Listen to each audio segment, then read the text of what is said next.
क्या आप जानते हैं चांद जमीन की गर्दिश में ताकतवर ब्रेक का काम करता है? सुभान अल्लाह। तहकीक बताती है कि अरबों साल पहले जब जमीन अपनी इब्तिदाई हालत में थी और चांद जमीन के बहुत करीब था तो एक दिन सिर्फ 6 से 10 घंटों का हुआ करता था। वक्त के साथ चांद की कशिश कुदरत जमीन पर मुसलसल असरअंदाज होती रही।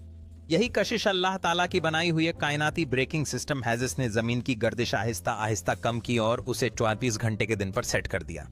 इसी मुतवाजिन रफ्तार की वजह से इधर जाए हरारत, काबिले बर्दाश्त रहा दिन और रात का निजाम बना मौसम वजूद में आए और जमीन पर जिंदगी मुमकिन हुई। चांद सिर्फ ब्रेक नहीं, वह जमीन का कॉस्मिक स्टेबलाइजर भी है। साइंस कहती है चांद जमीन के झुकाव, एक्सियल टिल्ट को मुस्तहकम रखता है। अगर चांद न होता जमीन शदीद डगमगाती मौसम बेकाबू हो जाते और जिंदगी का कायम रहना तकरीबन नामुमकिन हो जाता। चांद सिर्फ रात की खूबसूरती नहीं बल्कि जमीन के निजाम हयात का खामोश मुहाफिज है। यह सब अल्लाह की कामिल मंसूबाबंदी है। मजीद ऐसी साइंसी और ईमानी आगाही के लिए काजी टीवी 591 को सब्सक्राइब करें।